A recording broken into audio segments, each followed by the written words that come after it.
les antipodes.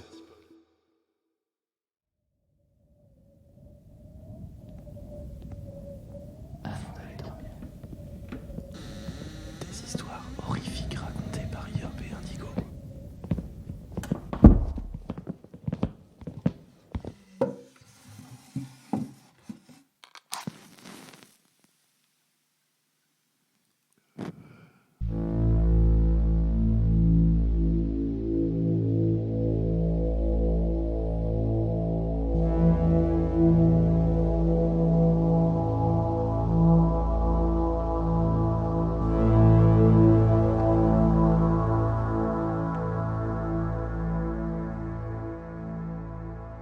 Installez-vous confortablement au fond de votre lit, remontez la couette jusqu'au menton et fermez les yeux.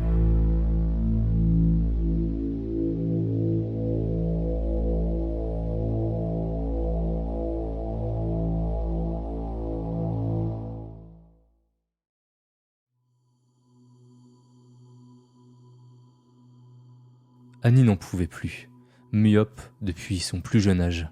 Elle s'était décidée, depuis quelques mois, à passer le cap de la lentille.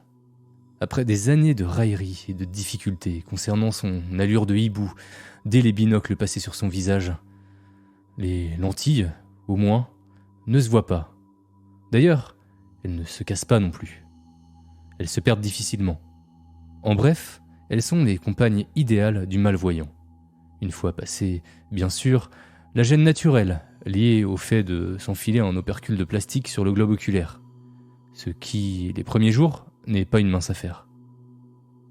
Seulement, depuis quelques jours, son voisin, ophtalmologue, avait renouvelé son ordonnance, lui avait fourni un nouveau stock de lentilles.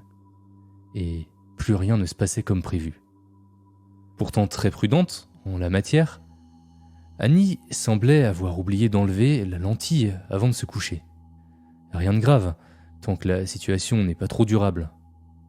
Seulement, la lentille semblait si bien attachée à son œil qu'elle y était comme greffée. Impossible à retirer, sous peine de douleurs importantes et insupportables.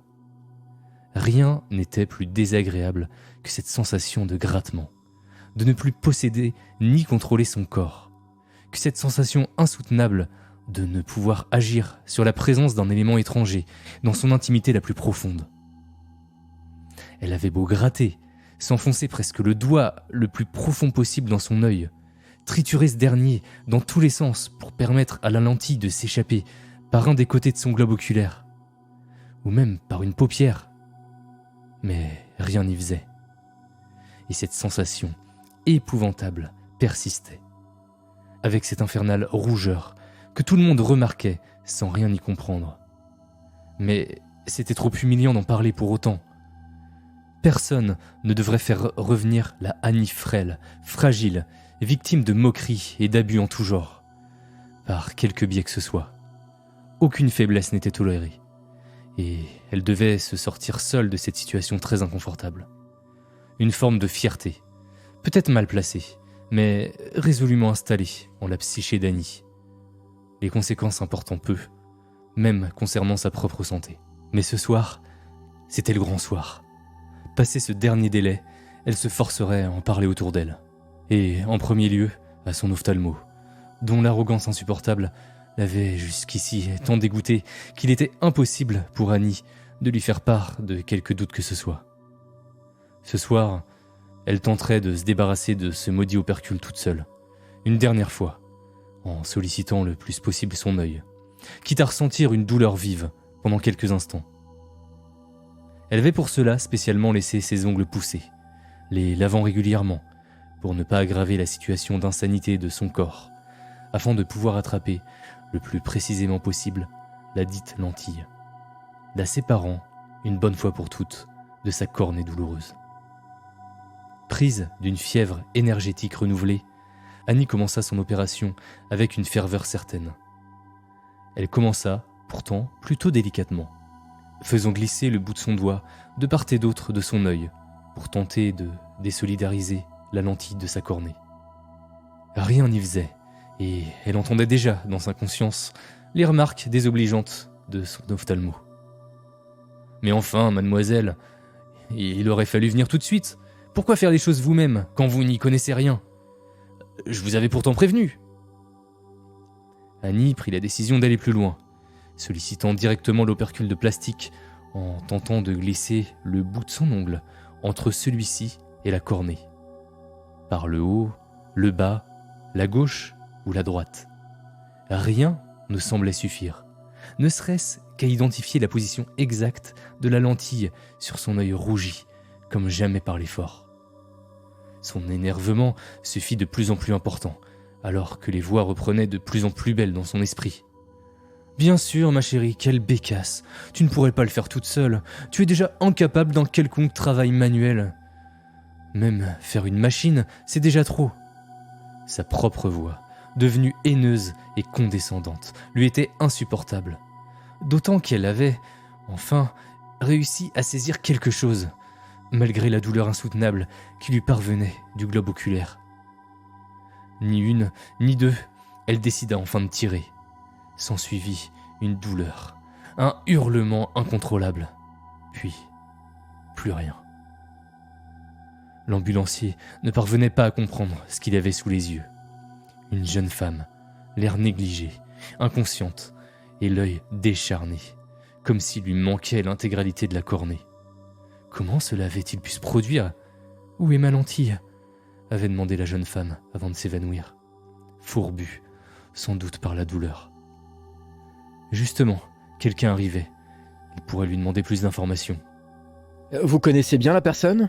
Plutôt oui, c'était ma voisine et ma cliente, je suis son ophtalmo. Elle se livrait pas beaucoup, mais suffisamment pour que je me fasse une idée.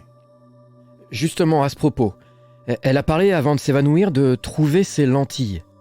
Vous sauriez m'indiquer où les trouver pour qu'elle se sorte cela de l'esprit ? Des lentilles ? Elle n'en met plus depuis notre dernier rendez-vous. J'ai renouvelé son ordonnance, mais elle n'est jamais passée me réclamer une nouvelle paire.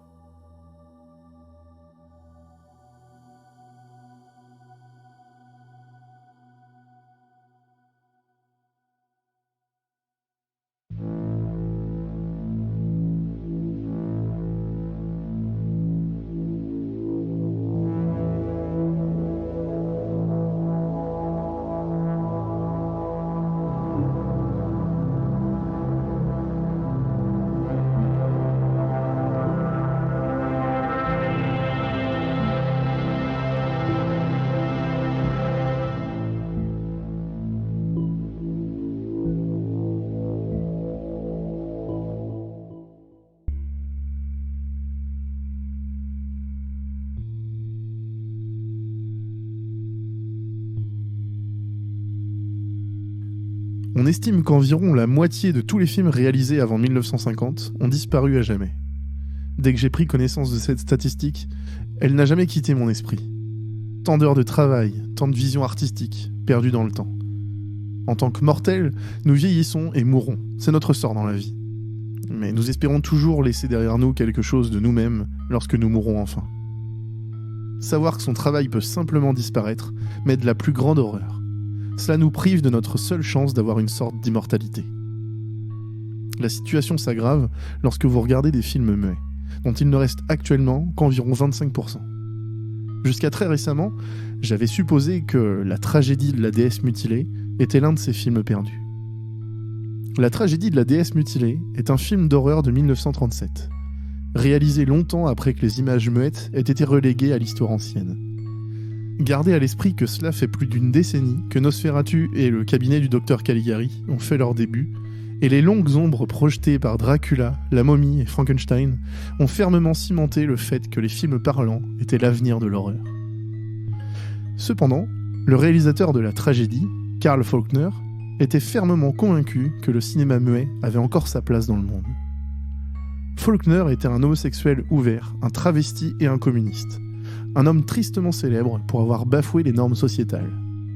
Certains de ses premiers films ont survécu, entièrement ou partiellement. Les films qui ont résisté à l'épreuve du temps étaient principalement de simples drames ou comédies, plus intéressants pour leur réalisateur que le contenu lui-même. Les travaux antérieurs de Faulkner, les plus mémorables, sont ceux mettant en vedette son amant de l'époque, Dietrich Bauer. Faulkner était un gentleman plutôt petit et efféminé, avec un visage doux et des cheveux bruns en désordre. En revanche, Bauer était un géant imposant, un homme d'1,80 m de haut avec une mâchoire forte et une touffe de cheveux blonds clairs. Dans une poignée de livres relatifs au film allemand de l'entre-deux-guerres, on trouve une photo de Faulkner et Bauer côte à côte, tous deux souriant à la caméra. Ils ont connu une carrière modestement réussie du milieu des années 20 jusqu'au début des années 30, mais les temps ont vite changé. À l'époque de la République de Weimar, les excentricités de Faulkner étaient considérées comme intéressantes et exotiques, mais lorsque la poigne de fer du fascisme a commencé à resserrer son emprise sur l'opinion publique, un tel comportement était de plus en plus considéré comme des signes de dégénérescence. Faulkner s'enfuit pour l'Amérique en 1933 après l'élection d'Adolf Hitler au poste de chancelier d'Allemagne. La rumeur veut que Faulkner ait supplié son amant de partir avec lui, mais que Bauer a refusé, choisissant plutôt de changer de nom et de poursuivre sa carrière d'acteur. Apparemment, les crédits d'acteurs finaux de Bauer étaient dans une poignée de films de propagande nazie sous un pseudonyme, bien que les détails exacts soient inconnus. Le visage à la mâchoire forte et aux yeux bleus de Dietrich Bauer est si stéréotypé de l'idéal nazi qu'il est difficile de le distinguer des autres acteurs dans de tels films. Quoi qu'il en soit, lorsque Karl Faulkner est arrivé aux États-Unis en 1933, il est devenu un étranger indésirable dans un pays hostile.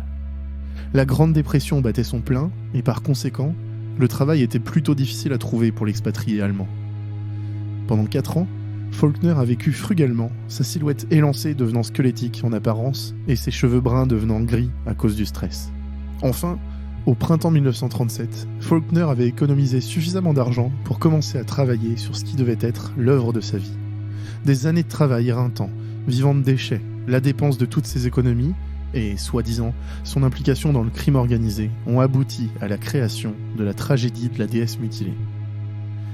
Bien que les films muets aient été longtemps considérés comme obsolètes depuis l'émergence du cinéma parlant, Faulkner a insisté pour que le film ne comporte ni dialogue, ni effets sonores, seulement une partition musicale jouée par un orchestre en direct.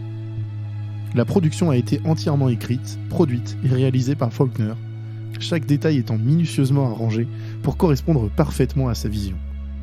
Le tournage n'a duré que quelques semaines et seulement 1 mois plus tard, le film était prêt pour sa première projection devant un groupe de représentants de divers distributeurs de films. Il n'y a pas eu d'autres projections. Chaque membre du public est sorti du théâtre avec dégoût avant même que le film n'atteigne la moitié du temps prévu. Marcus Finnegan, un représentant de United Artists, a décrit la tragédie comme « la chose la plus horrible que j'ai jamais vue. Je n'ai aucune idée de comment cet idiot pensait qu'il passerait le code Eyes. Bon Dieu, je n'oserais pas m'y risquer, même pour $1 million. » Peu de temps après, Karl Faulkner a disparu sans laisser de traces, avec le seul exemplaire de la tragédie de la déesse mutilée. L'opinion populaire est que Faulkner avait accumulé une dette importante auprès de la mafia et qu'il a été discrètement assassiné après que son film n'ait pas généré de profit. Le seul média survivant concernant la tragédie est la partition originale de l'orchestre, qui a été publiée comme un album concept par le groupe éphémère Robert Chamber à la fin des années 90. À présent, laissez-moi vous raconter comment j'en suis venu à voir le chef-d'œuvre soi-disant perdu de Faulkner. Je m'appelle Franck, je travaille dans une salle de cinéma indépendante du sud de la Californie, le Ciné Palace. Il n'a rien de spécial, juste un seul écran, avec assez d'espace pour accueillir peut-être 100 personnes au maximum. Mais c'est suffisant pour faire un maigre profit sur les ventes de pop-corn et les projections de minuit de classiques cultes. Le propriétaire du Ciné Palace est un homme d'âge moyen nommé Alan. Il a acheté le cinéma au début des années 2000, après que les anciens propriétaires aient pris leur retraite. Je suis son seul employé. Alan s'occupe de la billetterie, des finances et des ventes de pop-corn, me laissant m'occuper de la cabine de projection. Comme je l'ai dit, la plupart des films que nous montrons sont loin d'être des blockbusters. Le Rocky Horror Picture Show, Plan 9 from Outer Space et Pink Flamingos ont honoré l'écran du Ciné Palace à plusieurs reprises. Mis à part les films de minuit, pendant la journée, nous montrons souvent de vieux westerns et des drames pour attirer un public plus âgé. Comme vous l'avez probablement déjà deviné, le Ciné Palace est pour le moins assez ancien. Les planchers grincent, la peinture s'écaille, et vous pouvez obtenir une réduction sur le popcorn si vous montrez la preuve qu'un cafard écrasé s'y trouve. Alan a déjà lancé des idées de rénovation, mais nous savons tous les deux que ce n'est qu'une chimère. Il y a environ une semaine, un tremblement de terre a frappé notre petite ville. Ce n'est pas vraiment un événement rare en Californie, mais cela a réussi à ajouter un air d'excitation à notre projection d'Eldorado. Une fois que la poussière littérale est retombée et que les spectateurs aient quitté le cinéma, Alan m'a pris à part et a souligné une fissure inconfortablement évidente dans la cloison sèche. Peut-être 15 cm de largeur au plus grand. Mon Dieu, regarde ça! Tu vois la merde à laquelle je dois faire face? C'est un miracle que cette épave décrépite ne tombe pas en morceaux. Je vais courir chez moi pour prendre des trucs pour réparer ce bordel. Je serai de retour dans 1 heure ou 2. En attendant, essaie de voir à quel point les dégâts sont graves et ferme tout pour la nuit. A-t-il dit, remontant son jean alors qu'il commençait à se diriger hors du bâtiment. Je lui ai souhaité bonne chance et me suis tourné vers la fissure, sortant une petite lampe de poche de mon manteau pour regarder à l'intérieur. J'ai remarqué une faible lueur de quelque chose de métallique, reflétant l'éclat de ma lampe de poche, et j'ai soigneusement tendu la main à l'intérieur de la fissure pour voir ce que cela pouvait être. Mes yeux s'écarquillèrent lorsque je sortis la bobine de film, enfermée dans sa cartouche métallique. J'ai soufflé près d'1 siècle de poussière sur l'objet, révélant une étiquette écrite grossièrement au feutre. La tragédie de la déesse mutilée, partie 1. Je tremblais d'excitation, alors que je m'asseyais sur la chaise pliante près de la machine à popcorn, relisant l'étiquette encore et encore, essayant de me convaincre que je ne rêvais pas. Ce film a été une fascination pour moi depuis que j'ai découvert son existence pour la première fois, alors que j'étudiais pour un diplôme en cinéma. J'ai écrit un article à ce sujet, théorisant sur ce qu'il pouvait contenir. Je ne m'attendais pas à être capable de tenir ce qui aurait pu être le seul exemplaire. Retirant soigneusement le couvercle, j'ai regardé à l'intérieur. Le film 35 mm semblait en parfait état, malgré son âge. Étourdi d'excitation, j'ai refermé la cartouche et j'ai regardé dans la fissure avec ma lampe de poche, à la recherche d'autres bobines. En fouillant un peu, j'ai trouvé 4 autres rouleaux, chacun étiqueté de la même manière que le premier. Combiné avec la première bobine, cela faisait environ 50 minutes de film. Ignorant complètement ma tâche assignée de rechercher d'autres dommages, j'ai couru vers la cabine de projection avec mon trophée, le mettant immédiatement en place dans l'un des plus petits projecteurs et installant un écran de projection portable. Nous faisions souvent tourner les nouveaux films que nous obtenions de cette manière, plutôt que de les essayer sur grand écran. Il manque quelque chose, me marmonnai-je, avant de réaliser ce dont j'avais besoin. Sortant mon téléphone, j'ai rapidement sorti l'album La tragédie de la déesse mutilée de Robert Chamber avant de le connecter à un haut-parleur portable. Une fois tout réglé, j'ai allumé le projecteur et j'ai commencé à jouer l'album simultanément. À ma grande surprise, aucun générique n'est apparu. Le film a simplement commencé brusquement. La bande-son bourdonnante retentit sur le haut-parleur bon marché, alors que le projecteur montrait une image de la lune, flottant dans une nuit d'encre et sans étoiles. La lune s'estompa dans un œil humain. La caméra fit un zoom arrière pour montrer sa propriétaire. Une femme vêtue d'une robe pâle, la tiare au sommet de sa tête ornée d'un croissant de lune stylisé. Elle était assise sur un trône de bois. J'ai tout de suite su qu'elle était la déesse titulaire. Le plan a changé, montrant un groupe de femmes presque nues dansant autour du trône de la déesse. Il semblait être dans une clairière forestière, entourée d'arbres de tous côtés. Un feu de joie et la pleine lune au-dessus ont fourni un éclairage suffisant pour voir. Dansant parmi les femmes se trouvait une grande silhouette sombre, vêtue de drap noir. Au début, j'ai pensé qu'il portait une sorte de coiffe, avant de réaliser qu'il avait une tête de bouc. Le son des tambours et des flûtes folles a rempli mes oreilles de la bande sonore enregistrée. Après de nombreux clichés de l'homme à tête de chèvre et des fêtards, un autre groupe de femmes à peine vêtues apporta un jeune homme, enveloppé dans des cordes primitives et bâillonné avec du tissu. Ses yeux étaient remplis d'une terreur absolue. L'une des femmes sortit un couteau en silex dentelé de sa ceinture et l'enfonça dans le cou de l'homme. Alors que la déesse regardait, sans émotion, des dizaines d'autres danseuses sortirent, toutes des armes similaires, et descendirent sur le jeune homme, plongeant sans pitié dans sa chair exposée. Du sang jaillit de ses blessures, couvrant tout ce qui se trouvait à proximité d'une pluie de sang. Les flûtes et les tambours ont augmenté dans leur intensité frénétique. Un homme est apparu à l'écran, vêtu de vêtements de chasseur, recroquevillé de peur dans les buissons à proximité, les yeux écarquillés par l'horreur de tout ce qu'il avait vu. L'homme était âgé, avec des cicatrices sur le visage, comme s'il avait été attaqué par un animal sauvage dans un passé lointain. Il s'éclipsa prudemment, retournant dans la forêt. La caméra suivit l'homme, les flûtes et les tambours devenant silencieux alors qu'il s'éloignait de la clairière. La bande-son jouait occasionnellement un son doux, imitant le ululement des hiboux. Les cordes des violons étaient doucement pincées, créant un son troublant alors que le chasseur se glissait à travers les bois sombres. Pendant tout le temps où le chasseur s'enfuyait dans les bois, il y avait un air de tension, un sentiment que lui, et par extension le public, était surveillé. Il se cachait parfois derrière un arbre, essayant évidemment de ralentir sa respiration, et parfois on pouvait presque distinguer quelque chose qui se cachait dans l'ombre, seulement pour qu'il disparaisse quelques instants plus tard. Enfin, le chasseur arriva dans un village, sur quoi il se mit à frapper aux portes de chaque maison, le coup saccadé de sa main sur le bois, imité par les tambours de la bande sonore. Son visage montrait des signes clairs de parole, mais il n'y avait aucun dialogue, aucun carton n'apparaissait pour montrer ce que le chasseur disait. Alors qu'il continuait à frapper aux portes, les villageois ont commencé à se réveiller de leur sommeil et à quitter leur maison, avec des clarinettes, des trompettes, des trombones et d'autres instruments s'ajoutant à la partition pour indiquer leur agitation. Une fois qu'une foule suffisamment nombreuse s'était rassemblée, le chasseur se tenait au sommet d'une caisse au centre du village et commençait à parler à la foule rassemblée. Encore une fois, il n'y avait pas de carton pour indiquer ce qu'il disait, mais la fureur et la terreur sur son visage parlaient pour lui. La caméra a fait un panoramique sur la foule et a montré la peur et la rage croissante sur leur visage. Ils ont commencé à crier, la musique devenant plus forte et se transformant en une ferveur presque militariste. Le chasseur descendit et commença à conduire les villageois dans les bois. Alors qu'ils avançaient, les villageois ont commencé à s'armer de torches, de couteaux, de fourches et d'autres armes de fortune.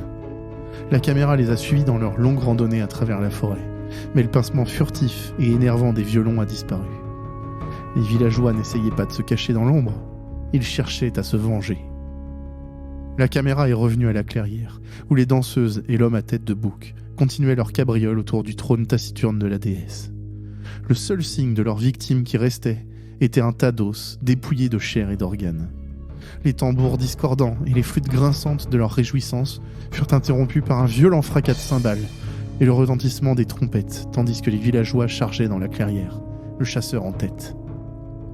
Les fidèles étaient abattus par dizaines, chaque mort ponctuée par le fracas d'une cymbale. L'homme à tête de chèvre a tenté de fuir, mais l'une de ses cornes a été coupée avec un couperet dans le processus, du sang crachant de la blessure alors qu'il trébuchait dans les bois sombres. Le visage de la déesse passa d'une expression sévère et solennelle à une expression d'horreur, alors que ses partisans étaient tués.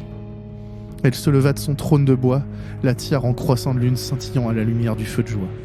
Cependant, dès qu'elle s'est déplacée pour partir, elle a été attrapée par la foule, ses cris simulés par les gémissements discordants d'un violon. Les danseurs étaient tous morts ou en fuite.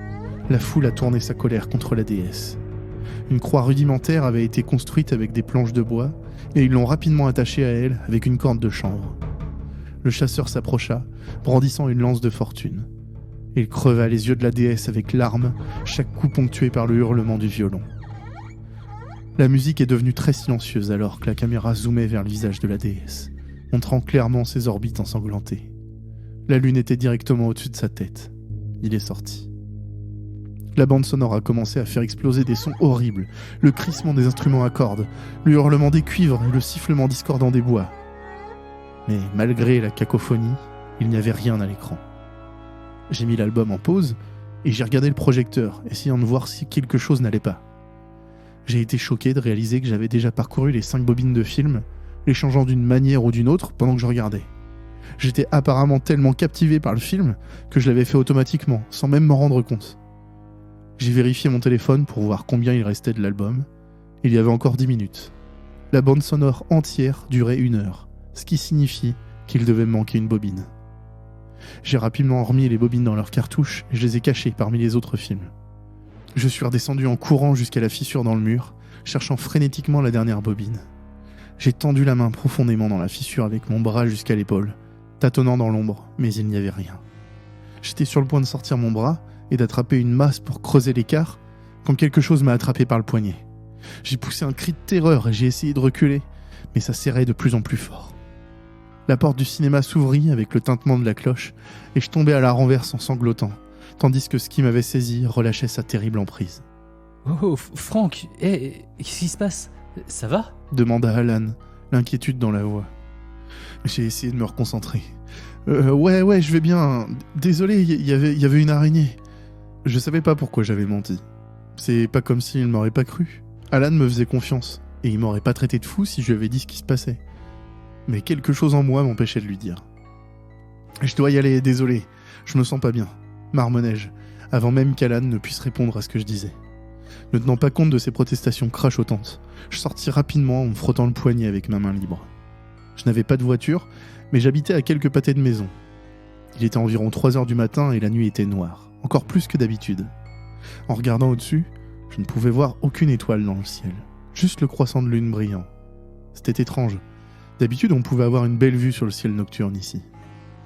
Alan ne trouvera probablement pas les bobines, me suis-je dit. Après tout, il n'a aucune raison de faire une fouille approfondie de la cabine de projection, à moins qu'il ne fasse un inventaire. J'ai arrêté de marcher un instant, analysant ce que je venais de penser. Pourquoi ne voudrais-je pas qu'Alan voie le film ? Je les avais cachés presque par instinct, comme si c'était la chose la plus naturelle du monde. Mais je voudrais sûrement pas lui cacher cette trouvaille. Est-ce que je voulais la gloire, la fortune ? Plus j'y pensais, moins je comprenais mon hésitation. Cela ressemblait presque à la possessivité d'un amant jaloux. Un mouvement a attiré mon attention, arrêtant le cours de mes pensées. Quelque chose était dans la ruelle près de moi. J'ai entendu une toux saccadée à l'intérieur. Presque comme si j'étais une marionnette sur des cordes, je me suis senti marcher vers le son. J'ai atteint l'embouchure de la ruelle et j'ai sorti ma lampe de poche, la dirigeant vers la toux. J'ai vu un homme vêtu de haillons, à peine recouvert d'une couverture bon marché. Une fois que ma lumière l'a touché, il a levé la tête, me fixant. C'était le chasseur de la tragédie de la déesse mutilée. Chaque détail de sa peau ridée aux cheveux grisonnants, même les cicatrices gravées sur son visage par une bête inconnue. J'ai laissé tomber ma lampe de poche, tellement j'étais surpris de voir l'homme. Je cherchais pendant quelques secondes avant de pointer à nouveau la lumière sur le visage de l'homme. « Hé, tu vois pas que j'essaie de dormir un peu ?» cria le SDF dans les yeux duquel je braquais ma lampe de poche. Son visage avait changé. Il était plus jeune maintenant, sans cicatrice, avec une couleur de cheveux différente. Il ne pouvait pas être le même homme que j'avais vu une seconde auparavant. Je marmonnais des excuses et lançais quelques billets d'$1 par terre à l'entrée de la ruelle. J'ai continué à marcher jusqu'à mon appartement, un peu plus vite qu'auparavant. J'ai levé les yeux vers le ciel et les étoiles étaient redevenues normales, aussi claires que possible. J'ai dormi par à-coups cette nuit-là, me tournant et me retournant. Mes rêves étaient vagues, difficiles à retenir complètement, mais néanmoins dérangeants. Je me souviens d'un sentiment de terreur, la peur d'être poursuivi. J'étais dehors en pleine nuit, entouré d'arbres de tous côtés. De temps à autre, j'entendais le pincement des violons. J'ai trébuché sur une racine sous mes pieds et j'ai su que j'étais condamné. Puis, j'étais réveillé, allongé dans mon lit. Mon téléphone sonna, m'informant que j'avais reçu un SMS. J'ai regardé mes notifications, voyant un certain nombre de messages d'Alan, me demandant où j'étais. J'ai vérifié l'heure, voyant qu'il s'était passé plusieurs heures depuis que j'étais censé m'être réveillé. Je lui ai envoyé un texto disant que je me sentais pas bien, que j'avais de la fièvre, puis j'ai éteint mon téléphone. J'avais besoin de faire des courses, alors je m'habillais et me dirigeais vers la porte, marchant quelques pâtés de maison jusqu'à l'épicerie. Je faisais pas vraiment attention à mon environnement. Mon esprit n'arrêtait pas de repenser aux sans-abri dans la ruelle, à mes rêves et surtout à la tragédie.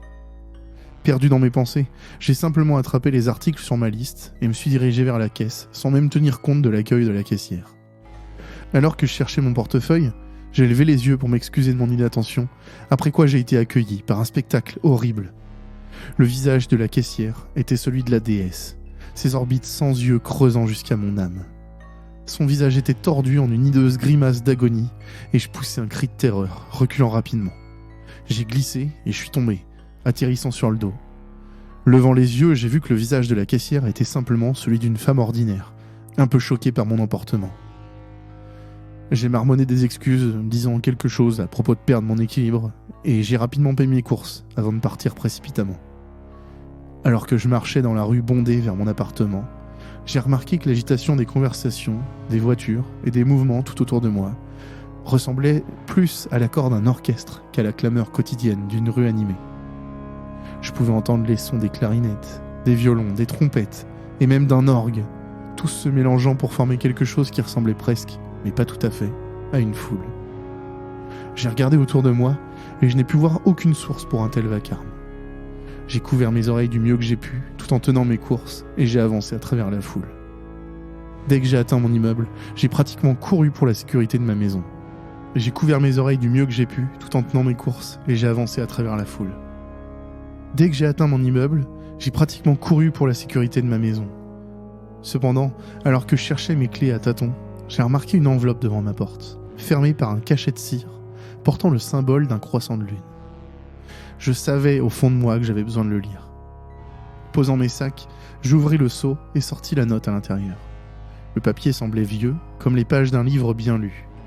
Une écriture grinçante indiquait ces mots. Il est temps de terminer ce que vous avez commencé. Retrouvez-moi dès que vous le pourrez. Herzlicht KF. Sous le message se trouvait une adresse, située quelque part à Los Angeles, près d'Hollywood. J'ai détecté un mouvement du coin de l'œil et j'ai regardé rapidement pour voir une silhouette en robe noire tournée dans un coin. D'une manière ou d'une autre, je savais qu'il devait être le livreur du message. J'ai couru pour voir qui c'était, lui demandant d'arrêter, mais quand j'ai tourné le coin, il n'y avait personne. Plus tard dans la soirée, j'ai acheté un billet de train pour un voyage à Los Angeles. Je me suis couché tôt pour prendre le bus pour la gare et j'ai de nouveau été soumis à un sommeil agité. J'ai rêvé que je dansais autour d'un grand feu de joie, entouré d'une ancienne forêt. J'ai hurlé de rire alors que j'entourais le feu ardent, mais aucun son ne sortait de mes lèvres. À la place, mes oreilles étaient remplies du son des tambours et des flûtes. J'étais parmi des amis, d'autres qui dansaient à mes côtés, d'autres adorateurs de la déesse des bois. Soudain, j'ai ressenti une horrible douleur lancinante dans le dos, et je me suis retourné pour voir le regard vengeur d'un des villageois. Son couteau enfoncé profondément entre mes côtes. Je suis tombé sur le sol, couvert d'herbe, les yeux ouverts, alors que je regardais la silhouette de ma déesse, assise sur son trône de bois. Je me suis réveillé au son de l'alarme de mon téléphone, me rappelant que je devais arriver au bus à temps pour prendre mon train. Je déjeunais rapidement, avant d'enfiler quelques vêtements et de me diriger vers la porte. Le trajet en bus a été relativement court, et bientôt je me suis retrouvé dans un train de 4 heures jusqu'à la Cité des Anges. Alors que j'étais assis dans mon siège, regardant à travers le paysage, mon esprit était rempli d'innombrables questions. Suis-je fou ? Pourquoi est-ce que j'obéis aux instructions de la lettre ? Qui m'a envoyé cette lettre ? Je me détendais à peine quand nous sommes arrivés à destination, et il me fallut un moment pour sortir de ma torpeur et me diriger vers le quai. Sortant mon téléphone, j'ai ouvert l'application de navigation et tapé l'adresse indiquée sur la note. Une fois de plus, le son de la foule a été remplacé par les sons cacophoniques d'un orchestre accordant ses instruments. Il n'y avait pas de voix, juste le son d'une musique discordante imitant la parole humaine. J'ai gardé la tête baissée et j'ai essayé de me concentrer sur mon téléphone, même si mes nerfs commençaient à s'effilocher. Mon téléphone m'a invité à emprunter une ruelle et je me suis rapidement retrouvé dans une partie beaucoup moins occupée de la ville. J'ai suivi un chemin à travers ce qui ressemblait à un labyrinthe de tunnels, le ciel devenant une minuscule tache de bleu entourée de briques et de mortiers. Cela a duré bien plus longtemps que prévu, un labyrinthe d'escaliers de secours, de poubelles et de portes dérobées. Cela me paraissait des heures, mais chaque fois que je vérifiais mon téléphone, il affirmait que seulement quelques minutes s'étaient écoulées. J'aurais pu jurer que j'entendais parfois le pincement lointain d'un violon, ou que je remarquais une forme vague se précipitant dans un coin. Mais de tels moments passaient si vite qu'il était difficile de savoir si, oui ou non, mon esprit me jouait simplement des tours. Enfin, je me suis retrouvé à destination. J'ai revérifié la note, vérifié si je suis allé à la bonne adresse, mais il n'y avait pas d'erreur. J'ai cherché une méthode d'entrée avant d'apercevoir un graffiti au-dessus d'une des fenêtres en bois du rez-de-chaussée. C'était un croissant de lune, peint à la bombe, d'un jaune maladif, avec une flèche pointant vers le bas. En regardant de plus près la fenêtre, j'ai remarqué à quel point les planches étaient lâches, et j'ai rapidement tiré dessus pour les jeter hors du chemin. Allumant ma lampe de poche, je me suis faufilé à travers l'ouverture, et j'ai pénétré à l'intérieur. L'intérieur du bâtiment était extrêmement sombre, et sentait fortement la pourriture. Je pouvais à peine entendre le son d'un piano joué du plus profond du bâtiment, et j'ai suivi le son du mieux que j'ai pu. Des graffitis couvraient les murs, les motifs habituels, croix gammées, tags, grossièreté, etc. Pourtant, alors que je continuais plus profondément dans le bâtiment, de plus en plus souvent, je commençais à remarquer le symbole peint à la bombe d'un croissant de lune. J'avais l'impression qu'il me suivait, me regardait comme si c'était un œil, l'œil de la déesse. Finalement, la musique est devenue suffisamment claire pour que je distingue que l'air était Clair de lune de Debussy. Une minute ou deux plus tard, j'atteignis la porte d'où la musique semblait émaner. Cela semblait n'être que l'entrée d'un appartement ordinaire. J'ai hésité un instant, considérant où j'étais, ce que je faisais. Peut-être qu'il serait préférable d'essayer de voir un médecin, je me suis dit. Mais ensuite, j'ai pensé à la note pliée dans la poche de mon pantalon et je me suis motivé. J'ai ouvert la porte. Malgré toutes les lois naturelles de la physique, la pièce au-delà était bien plus grande qu'elle n'aurait pu l'être d'après les dimensions extérieures. C'était une vaste salle de bal, belle mais en mauvais état. Malgré la lumière du jour dehors, les fenêtres brisées montraient une nuit noire et sans étoiles. Un croissant de lune était bas dans le ciel, semblant me sourire. Il n'y avait aucune forme d'éclairage artificiel. Pourtant, je pouvais voir assez clairement. Je n'étais pas seul dans la salle de bal. 2 personnages dansaient lentement sur la mélodie obsédante de Clair de Lune, dont je pouvais maintenant dire qu'elle était émise par un phonographe antique. L'un était petit, peut-être 1m60 environ, tandis que l'autre mesurait bien plus d'1m80. La silhouette la plus courte était vêtue d'une belle robe de bal blanche, avec des cheveux gris en désordre, tandis que la grande personne avec laquelle il dansait semblait porter une sorte de costume noir. Ce n'est que lorsque j'ai remarqué le brassard rouge sur le bras gauche que j'ai réalisé ce qu'il portait. C'était l'uniforme noir charbon d'un officier SS. La chanson a pris fin, et la silhouette vêtue d'une robe de bal s'est séparée de son partenaire de danse fasciste, marchant calmement vers moi. Je haletais en réalisant qui je regardais. Mon esprit s'est remémoré la photographie de Karl Faulkner que j'avais vue dans quelques livres sur le cinéma allemand de l'entre-deux-guerres, et j'ai comparé l'image à l'homme qui se tenait maintenant devant moi. Ses cheveux étaient gris à cause du stress et de l'âge, son visage légèrement plus ridé, mais c'était définitivement Faulkner. J'ai réalisé que l'homme le plus grand en uniforme noir devait être Dietrich Bauer. « Vous avez reçu mon message, je suppose ?» demanda le réalisateur en souriant légèrement. Je n'ai pas pu répondre. Je me tenais devant un homme qui aurait dû mourir il y a des décennies. Pourtant, tel que je le voyais, il ne pouvait pas avoir plus de 50 ans. Je me suis juste assis et j'ai regardé, la bouche ouverte. « Chut, ferme ta bouche, mon enfant. Tu vas attraper des mouches. » dit Faulkner, avant de claquer ses doigts fins. Immédiatement, la silhouette imposante de Dietrich Bauer apparut, portant 2 chaises pliantes, qu'il déplia rapidement et posa sur le parquet ciré. De près, je pouvais voir qu'il n'avait pas d'yeux, son uniforme taché de sang séché et de liquide vitré. L'expression sur le visage du nazi était vide, insensée. Quelle que soit la personnalité que Bauer possédait autrefois, elle avait été depuis longtemps remplacée par une obéissance robotique. Faulkner s'assit sur l'une des chaises et me fit signe de prendre l'autre. Je l'ai fait, toujours silencieux à cause du choc. « Alors, qu'avez-vous pensé de mon film ?» demanda Faulkner en croisant les mains sur ses genoux. Ses ongles peints en rouge contrastaient avec le blanc de la robe de bal. J'ai essayé de me sortir de ma confusion. « Votre film ?» « La tragédie de la déesse mutilée. N'essayez pas de faire l'idiot avec moi, je sais que vous l'avez vu, vous ne seriez pas ici autrement. » Je réfléchis un instant, ne sachant vraiment pas quoi répondre. Faulkner s'est assis patiemment pendant que j'organisais mes pensées. Enfin, j'ai parlé. C'était très étrange. L'utilisation de l'orchestre, non seulement comme bande sonore mais comme substitut du dialogue, l'absence de carton de titre et le symbolisme païen, ces éléments ont donné au film une qualité presque onirique, comme quelque chose d'un conte de fées peut-être. J'aurais aimé pouvoir voir la fin. Faulkner eut un sourire ironique. À part Dietrich et moi-même, personne n'a jamais vu la fin de la tragédie. Ces idiots d'hommes d'affaires ont quitté le cinéma au moment de la scène du sacrifice. Les estomacs étaient un peu moins forts à l'époque. Peut-être, pour le bien du monde, c'est une bonne chose. Je déglutis, regardant la forme vêtue de noir de Bauer derrière Faulkner. Son visage sans yeux restait entièrement inexpressif. « Ne vous attendez pas à ce qu'ils disent quoi que ce soit. » a déclaré Faulkner, son sourire semblant faiblir quelque peu. « Ce qui reste de Dietrich est peut-être un excellent partenaire de danse. Mais en tant que causeur, il manque cruellement. Ne vous inquiétez pas, il est parfaitement inoffensif. Mes collaborateurs s'en sont assurés. » Vos collaborateurs ? Il soupira, croisant les jambes et tendant la main, claquant à nouveau des doigts. Bauer sortit silencieusement une cigarette, l'alluma avec un briquet en argent et la tendit à Faulkner. Il prit une longue bouffée avant de répondre. « Oui, ce sont eux qui m'ont approché, avec l'idée du film en premier lieu. » Ma tête a tourné. L'impossibilité de ce qui se passait commençait à m'énerver, mais j'essayais de rester concentré. Je pensais que vous aviez eu l'idée vous-même. D'après ce que j'ai lu, vous avez travaillé presque entièrement seul, à part les acteurs. Eh bien, mes collaborateurs n'étaient pas vraiment du genre à faire beaucoup de publicité. Il se pencha plus près, sa voix s'apaisant. Ils sont venus me voir dans mes rêves. Il y avait une trace de peur et de respect simultanée dans sa voix. Qui sont-ils ? Oh, c'est une question compliquée.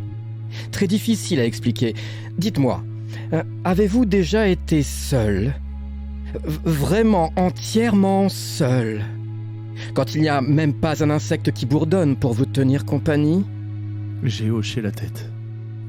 À présent, vu que vous êtes entièrement seul et pleinement conscient de votre solitude, avez-vous déjà eu l'impression que quelque chose vous observait? Avez-vous vérifié les coins, les plafonds, même sous le lit, juste pour atténuer cette sensation lancinante et irritante d'être observé? Et ils sont la raison. Les poils de ma nuque se dressèrent sur ma tête, et je me sentis soudain incroyablement exposé. J'ai jeté un coup d'œil autour de la vaste salle de bal, ne voyant rien d'autre que des ombres en dehors de Faulkner et de son compagnon. Je me demandais ce qui pouvait se cacher dans ces ombres. Devenant de plus en plus paranoïaque, je me levai de mon siège, commençant à arpenter la salle de bal pour calmer mes nerfs. Pourquoi tout cela se passe-t-il? C'est juste un film. Ce n'est pas réel. Juste un film? Quand l'ombre sinistre du comte Orlok étend ses doigts griffus sur l'écran, ne tremblez-vous pas de peur? Quand le petit clochard de Chaplin se met dans une situation absurde, ne riez-vous pas de plaisir? Les histoires nous affectent, mon enfant. Depuis les premiers jours des proto-humains, troglodytes, recroquevillés autour d'un feu de camp, dessinant sur les murs de la grotte avec du charbon de bois. La tragédie de la déesse mutilée n'est pas différente, juste un peu plus puissante. En particulier la bobine finale. Certaines personnes peuvent le gérer, comme moi-même. Les autres... Faulkner s'estompa, son regard se tournant vers le regard vide et sans yeux de Dietrich. Qu'est-ce que c'est que cet endroit? Pourquoi êtes-vous ici? Où est la dernière bobine? Ai-je demandé au réalisateur, devenant de plus en plus conscient de l'étrangeté de ma situation, cherchant désespérément des réponses. Faulkner sourit tristement. Cet endroit est ma maison maintenant. Mes collaborateurs m'ont emmené ici après avoir terminé le film. Le temps fonctionne différemment ici, comme vous pouvez le constater. Quant à la bobine finale, je l'ai envoyée à Berlin. Après la désastreuse première projection, je savais que mon temps dans le monde ordinaire allait toucher à sa fin. Alors, je l'ai envoyée à la seule personne sur Terre avec qui je sentais que je pourrais passer l'éternité. J'ai été horrifié de découvrir ce que Dietrich était devenu dans les années qui ont suivi. Quand ils l'ont traîné ici dans cet horrible uniforme, les yeux arrachés et l'esprit brisé. Au loin, j'ai entendu le son d'un orchestre qui commençait à accorder ses instruments. Le sourire triste de Faulkner disparut, remplacé par l'horreur, et il se leva de sa chaise. « Écoutez-moi » a-t-il dit, comme s'il essayait de crier et de chuchoter en même temps. « C'est trop tard pour moi. Mais vous avez encore une chance. Ils veulent que vous voyiez la bobine finale, que vous la partagiez avec le monde. Je suis certain qu'ils l'ont déjà apportée chez vous. Mais vous avez le choix, vous n'êtes pas obligé de le faire. » Il m'a tendu un pistolet. Je n'ai jamais été particulièrement intéressé par les armes à feu, mais même moi, je peux reconnaître un Luger quand j'en vois un. J'ai regardé la silhouette sans yeux et silencieuse de Dietrich Bauer, remarquant l'étui vide à ses côtés. « Qu'est-ce que je suis censé faire avec ça ?» demandai-je, craintif. L'orchestre lointain devenait plus fort. « Mettez fin à votre vie, à votre guise, avant qu'il ne soit trop tard. Vous en avez assez vu jusqu'à présent pour qu'il ne vous laisse jamais seul. Les hallucinations ne feront qu'empirer jusqu'à ce que vous deveniez fou ou que vous fassiez ce qu'il demande. La mort est mieux qu'une éternité ici. » J'étais sur le point de protester lorsque Faulkner me fit taire et regarda par-dessus son épaule dans l'obscurité. Je suivis son regard, mais ne vis rien. « Cours, maintenant !» cria-t-il, en se retournant et en me poussant vers la sortie. « Ils arrivent !» J'ai trébuché en arrière, me stabilisant. J'ai vu le croissant de lune au-dessus de ma tête, grossir lentement en un cercle blanc solide, comme s'il s'agissait d'un œil qui voyait tout, me regardant. Je n'ai pas eu besoin qu'on me le dise 2 fois. J'ai couru vers la sortie. L'orchestre monta en intensité jusqu'à ce que j'ai l'impression que mes tympans allaient éclater. Quand j'ai enfin franchi le seuil de la salle de bal, j'ai claqué la porte derrière moi et soudain, tout était silencieux. Je me suis assis et j'ai repris mon souffle pendant quelques instants, regardant la peinture écaillée de la vieille porte. Une partie de moi se demandait si je l'ouvrais à nouveau, retrouverais-je cette salle de bal? Ou serait-ce juste un vieil appartement moisi? J'ai décidé de ne pas prendre le risque et je me suis précipité dehors, cachant le pistolet dans mon sac à dos. J'ai attrapé le train juste à temps et j'ai essayé d'ignorer le regard sans yeux et ensanglanté du visage de la déesse sur le preneur de billets. J'ai fait semblant de ne pas voir le grain du film qui tachait le ciel alors que le soleil se couchait lentement, un croissant de lune brillant sur moi comme un sourire sardonique. J'ai essayé de ne pas entendre le son de l'orchestre remplacer le bavardage des occupants du train. Quand je suis finalement rentré chez moi dans mon appartement, j'ai trouvé la dernière bobine de film posée sur mon lit, ainsi qu'un projecteur déjà installé et pointé vers mon mur. Le message était clair. J'ai raconté ce récit parce que j'ai une décision à prendre. J'ai le pistolet posé sur mon bureau et la bobine de film installée dans le projecteur. D'après ce que me dit Faulkner, si je regarde les 10 dernières minutes du film, je le rejoindrai, lui et Dietrich, pour toujours dans cette salle de bal surnaturelle. Si je ne le fais pas, je serai rendu fou jusqu'à ce que je recherche le doux soulagement d'une balle dans la tête. Ni l'un ni l'autre ne sont particulièrement attrayants. Alors, je vous pose la question à tous. Qu'est-ce que je choisis ?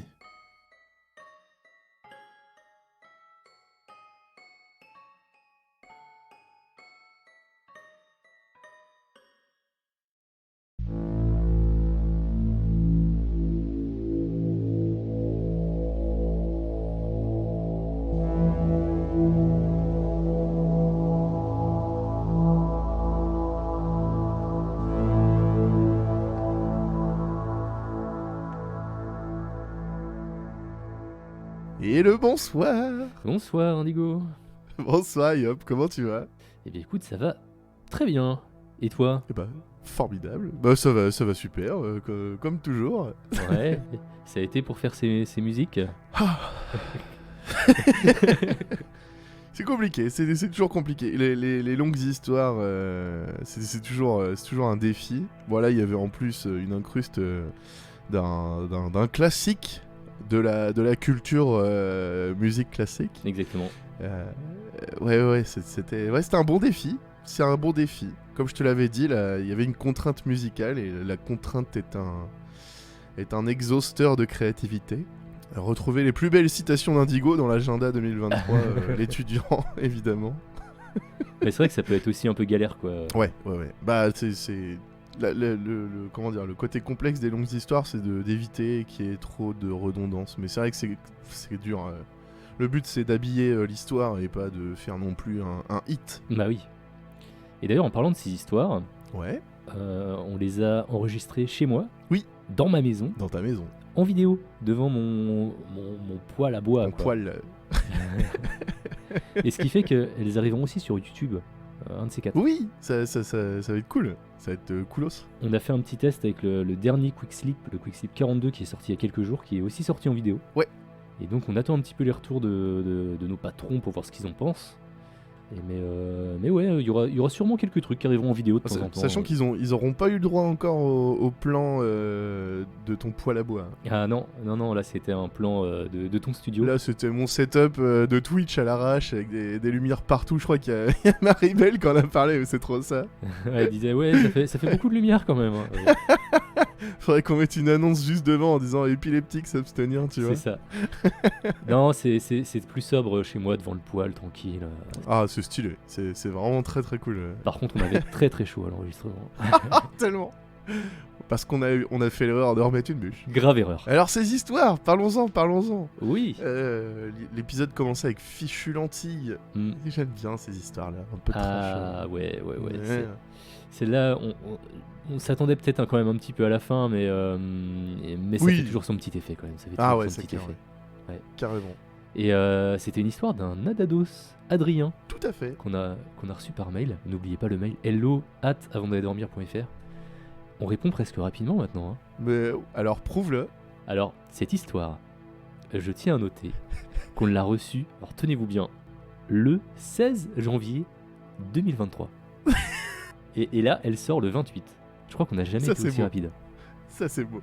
Donc, si vous envoyez vos histoires, elles seront lues assez rapidement de notre côté. Elles seront prises en compte rapidement, en tout cas. Tout à fait.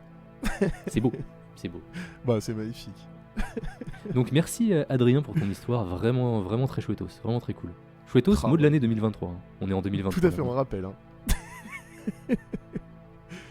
Et puis bah ouais, la tragédie de la déesse mutilée, quelle histoire, hein. 35 minutes quoi, ouais, donc une histoire qu'on a trouvée sur Reddit Ouais.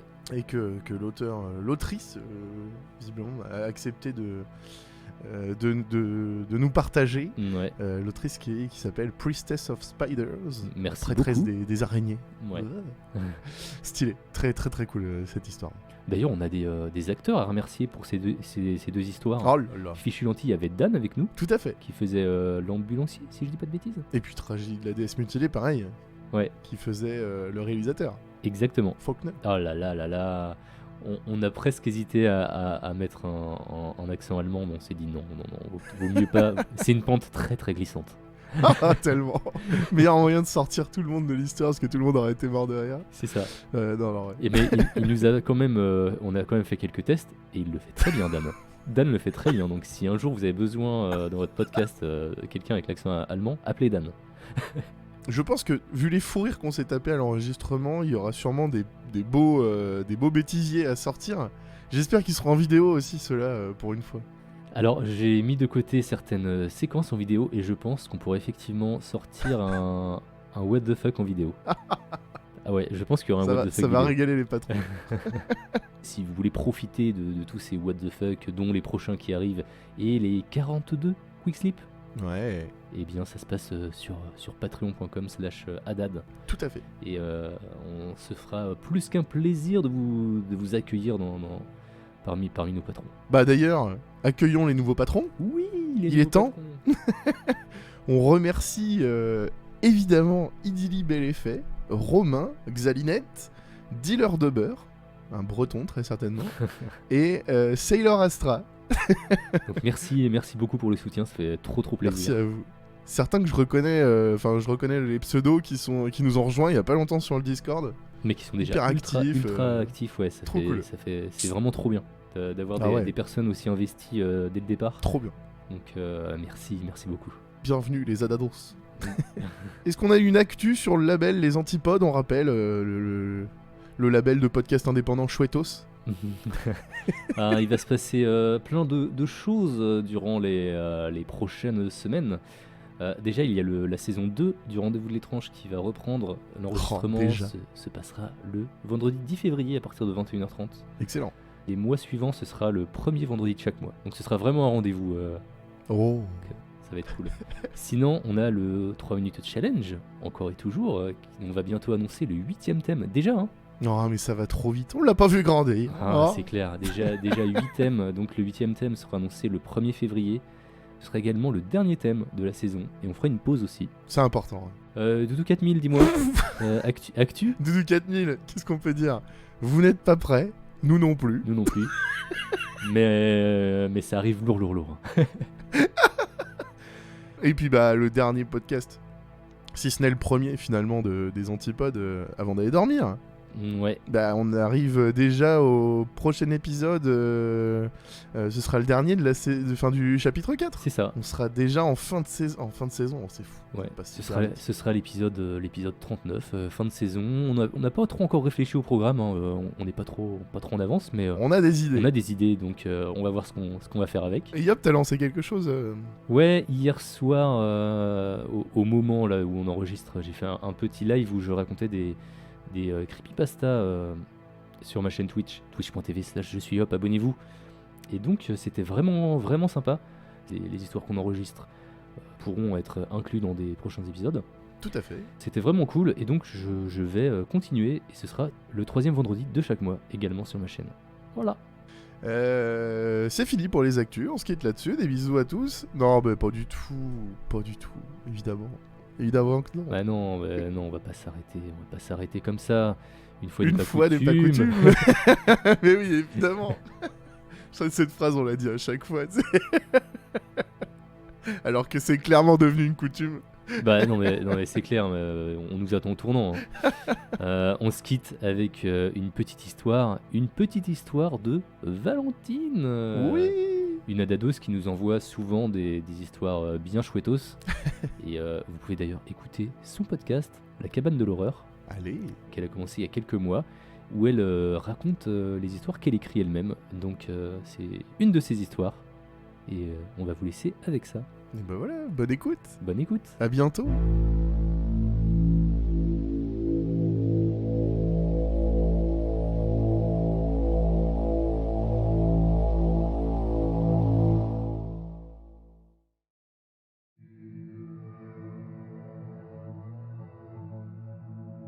Tous les soirs, quand elle rentre du lycée, je sais que ma fille va directement dans sa chambre pour faire Dieu sait quoi. C'est bien typique des ados d'aller directement dans leur chambre en rentrant des cours sans vraiment prêter attention aux habitants de la maison. Quand j'essaie de l'appeler pour manger, elle ne me répond jamais du premier coup. Elle a toujours son casque sur les oreilles, encore un truc de la nouvelle génération. Le matin, quand elle prend son petit déjeuner, elle a des tout petits yeux. Je ne cesse de lui répéter d'arrêter les écrans ou d'éteindre son casque 1 heure avant d'aller dormir, pour être plus tranquille. Mais rien n'y fait. Mais son comportement a changé depuis très peu de temps. Certes, elle est toujours fatiguée quand elle déjeune, mais c'est de pire en pire. Avec ma femme, on n'entend plus parler également. Même si ce n'est pas une grosse parleuse, elle répond poliment à nos questions sans vraiment réfléchir. Mais elle a plus de son, plus d'image. Elle se balade constamment dans la maison avec son casque sur les oreilles, comme si c'était un besoin vital. J'avoue que j'ai pensé à contacter un psychologue après en avoir parlé à une collègue de travail qui vit un peu la même chose. Son fils s'est trouvé une passion pour un podcast où 2 personnes racontent des histoires horrifiques. Je ne jugerai jamais le goût des autres, mais écouter en permanence des histoires d'horreur, je trouve ça pour le moins bizarre. Après avoir fait des recherches pendant mes heures de pause au travail, j'ai vu que plusieurs jeunes se sont mis à écouter ce genre de podcast. C'est ce qu'elle doit écouter. Normal qu'elle ne dorme pas si elle est effrayée et parano après avoir écouté un épisode. Comme je vous l'ai dit avant, elle ne me répond jamais du premier coup, et quand je l'appelle pour manger, c'est le cas ce soir, c'est devenu une routine. 1 fois, 2 fois, 3 fois, je finis par monter à l'étage pour aller dans sa chambre. Je toque à la porte, et encore, elle ne me répond pas. J'ouvre alors la porte doucement pour ne pas la déranger dans son espace personnel. Je voudrais pas la surprendre dans une conversation privée. Je la vois de dos, elle est assise sur son lit, et il y a un miroir en face. Je peux donc voir son visage sans qu'elle ne me voie. Mais c'est une vision d'horreur qui s'offre à moi. Au lieu de son visage angélique, de ma fille, c'est autre chose que je vois. Du noir a rempli ses pupilles. Et son sourire est exagéré. Il y a un couteau dans ses mains. Un que j'utilise d'habitude pour couper la viande. Elle serre le couteau dans ses mains, le casque toujours vissé sur sa tête. Et elle fend son visage pour que son sourire arrive jusqu'à ses oreilles. Ce n'est pas ma fille que je vois là. C'est la créature que ces ordures de podcasteurs ont créée. Je referme doucement la porte et je me cache dans ma chambre. Ma femme n'est toujours pas rentrée à la maison. J'espère qu'elle ne rentrera pas pour voir cette horreur. Ah, parfait. Maintenant, à son tour. Cette voix vient de la chambre de ma fille. Je sais que mon heure est venue. Je monte dans mon lit, je remonte la couette jusqu'au menton et je ferme les yeux.